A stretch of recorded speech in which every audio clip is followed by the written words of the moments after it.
है। राधा की शादी को 3 महीने हो गए थे। सास ससुर के साथ एक ही घर में रहते हुए भी राधा और उसकी सास सावित्री देवी के बीच कुछ खास मेल नहीं बैठ पा रहा था। एक और राधा अपनी माँ जैसी सास की उम्मीद कर रही थी, तो दूसरी ओर सावित्री देवी एक आज्ञाकारी बहू की। ऐसे ही एक रोज राधा सुबह चाय बना रही थी, तभी सास अंदर आती है। राधा, अदरक चाय में डालने से पहले कूट लिया करो, ऐसे टुकड़े डाल दोगी तो स्वाद नहीं आएगा। राधा का चेहरा थोड़ा उतर जाता है। फिर राधा अपनी माँ से फोन पर बात करती है। माँ, यहाँ कुछ भी वैसा नहीं है जैसा तुमने कहा था। मम्मी जी को मेरी कोई भी चीज पसंद नहीं आती, बस कमियां निकालती हैं। बेटा, नई जगह है, नए लोग हैं, थोड़ा समय दो। माँ और सास में फर्क होता है, पर दिल से रिश्ता बनाना तुम्हारे ही हाथ में है।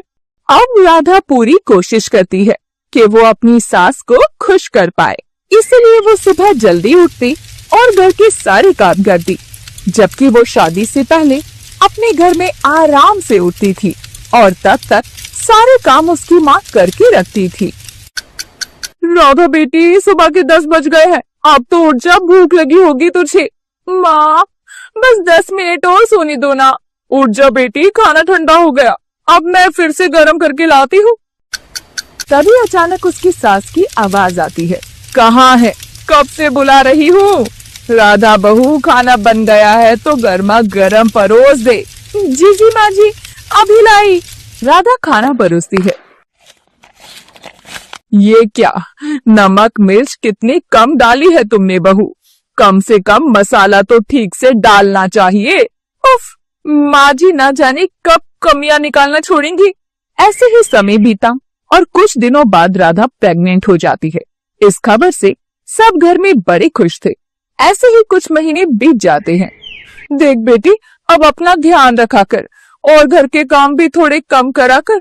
अब तो तुझे बस आराम करना चाहिए। ठीक है माँ, मैं ध्यान रखूंगी। राधा फोन रख देती है और तभी उसकी सास कमरे में आती है। देख बहू, तू सारा दिन घर में बैठी रहती है, थोड़ा बाहर भी घूम लिया कर। लेकिन माँ जी, पाँव में सूजन ज्यादा है, मुझसे ज्यादा चला नहीं जाएगा। आप बताइए मैं कैसे घूमूं इस सूजन के साथ? अरे, तुम पहली लड़की नहीं हो जो माँ बनने वाली हो। हमने तो अपने जमाने में घरों और खेतों दोनों जगह पर काम किया था, वो भी 9 महीने तक। चल उठ जा। अब वो सास के साथ थोड़ा वॉक करती है, लेकिन थोड़ी ही देर में वो थक जाती है। माँ जी, इतना भारी पेट लेकर और पैरों में सूजन लेकर अब मुझसे वॉक नहीं होगी। ओफो, तुम आजकल की लड़कियां भी कितनी नाजुक हो, जरा सा टहलने में भी तकलीफ होने लगती है। खैर छोड़, अब आराम कर और सुन, उसके बाद खाना बना लेना, मुझे बहुत भूख लगी है। जी माँ जी। ऐसे ही समय बीतता है और एक रोज राधा को अचानक प्रसव पीड़ा शुरू हो जाती है। उसे अस्पताल ले जाया जाता है, जहाँ वो एक प्यारे से बेटे को जन्म देती है। इस खबर को सुनते ही वो सभी खुश हो जाते हैं और दोनों समधन एक दूसरे को गले लगाकर बधाई देती हैं। फिर दोनों अंदर जाती हैं, जहाँ सास सावित्री अंदर जाते ही अपने पोते को गोद में उठाकर प्यार करने लगती है, तो वहीं शालिनी पहले अपनी बेटी के सर पर हाथ फेरती है। कैसी है तू मेरी बच्ची? मैं ठीक हूँ माँ। वो तो ठीक होगी ही बहन जी, वो कोई पहली औरत तो नहीं है जिसने ये काम किया है। आप यहाँ आइए और देखिए, हमारा जिगर का टुकड़ा कितना प्यारा है। इसके बाद शालिनी उस बच्चे के पास जाती है और उसे खूब प्यार करती है। अगले 2 दिन तक राधा अस्पताल में ही रहती है और तीसरे दिन छुट्टी होती है। जाने से पहले नर्स अस्पताल का बिल लेकर वहाँ आती है। हे भगवान, 80,000 का बिल। मैंने तो इस मुए विवेक को पहले ही बोला था कि इसे इतने बड़े अस्पताल ले जाने की क्या जरूरत है। अब देखा ना कितना बिल बैठा दिया। अब बहन जी, एक ही बहू है और कौन सा ये खर्चा रोज रोज होना है। हाँ, दिन रात मेहनत करके कमाता तो मेरा बेटा है ना। खैर, अब जो है वो तो भरना ही पड़ेगा। अब वो अपनी बहू को पोते के साथ लेकर घर आ जाती है। उसकी माँ वापस जाने लगती है। बेटी, अब अपना और मुन्ने का ख्याल रखना। अब तू माँ बन गई है, पहले से ज्यादा सतर्क होना पड़ेगा। ये रात को तुझे जगाएगा भी और सताएगा भी, लेकिन तुझे इन सबसे घबराना नहीं है। फिर उसकी माँ वहाँ से चली जाती है। अगली सुबह राधा गहरी नींद में सो रही थी। मुन्ना लगातार रोए जा रहा था। मुन्ने की आवाज सुनकर सास वहाँ आती है। अरे बहू, तू क्या हाथी घोड़े बेच कर सो रही है? देख नहीं रही मुन्ना उठ गया है। वो माँ जी, रात भर मुन्ना सोया नहीं तो इसीलिए आंख लग गई। हाँ, तो एक दिन नहीं सो पाई तो कौन सा पहाड़ टूट पड़ा। चल उठ और इसे दूध पिला, और हाँ, इसके बाद मुन्ने को नहला भी देना। जी जी माँ जी। बेचारी राधा खुद ही मुन्ने का सब काम करती। ऐसे ही 10 दिन बीत जाते। सुन बहू, कल तेरा 11वां दिन है और इतने दिन तो बहुत होते हैं आराम के लिए। अब कल पूजा होने के बाद तू घर का काम काज करने लग जाना। अब मुझसे नहीं होता ये काम। जी जी माँ जी, जैसा आप बोलें। अगले दिन से राधा घर का काम काज करने लग जाती है और सास काम से बचने के लिए कभी अपनी बेटी के घर तो कभी बाजार भाग जाती। बेटी, खाना समय पर खाया कर, दूध घी भी अच्छे से खाया कर।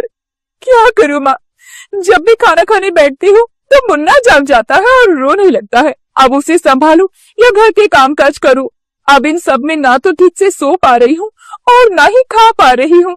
और मुन्ने की मालिश, माँ, घर के काम काज से फुर्सत मिली तब तो उसकी मालिश करूँ ना। ये सब सुनकर राधा की माँ को उसकी चिंता सताती है और वो अगले दिन से ही अपनी बेटी के ससुराल आ जाती है। साथ ही घर के कामकाज में उसका हाथ भी बटाती। माँ के आने से उसे काफी आराम मिल गया था। अब कुछ दिन वो अपनी बेटी के साथ रहकर उसकी खूब देखभाल करती है। आधी रात को मुन्ना को लेकर बैठी रहती है ताकि उसकी बेटी चैन से सो पाए।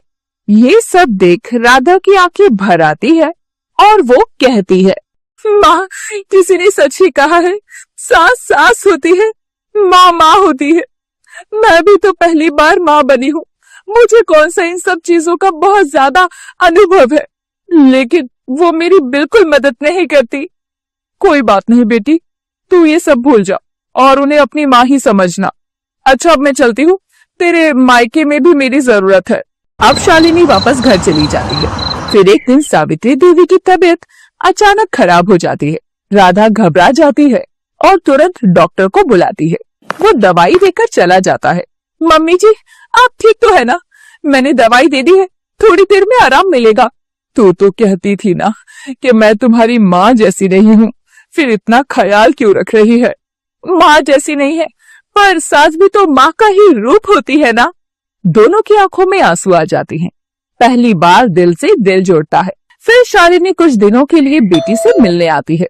सावित्री जी, राधा आपको परेशान तो नहीं करती?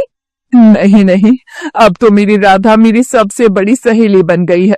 कुछ कहती हूँ तो मानती है, कुछ कहती हूँ तो सिखाती भी हूँ और वो सीखती है। सास बहू के रिश्ते माँ बेटी से अलग होते हैं, लेकिन प्यार वहाँ भी उतना ही होता है। हाँ माँ, अब समझ आया, माँ माँ होती है और सास सास होती है, पर रिश्ता अगर प्यार से निभाया जाए तो वो भी माँ बन जाती है। अब दोनों साथ मिलकर खाना बना रही होती हैं। राधा, अदरक मैंने कूट दिया है, अब तुम चाय बना दो और मुन्ना को दे दो, मैं उसकी मालिश कर दूं। वाह मम्मी जी, अब तो आप मेरी मदद भी करने लगी है। बेटी बन गई हो, अब तुम्हारे लिए तो सब करूंगी। सास और माँ में फर्क जरूर होता है, पर जब समझ, धैर्य और प्यार हो तो कोई भी रिश्ता मधुर बन सकता है। माँ और सास दोनों अपने तरीके से प्यार करती हैं, बस देखने का नजरिया चाहिए।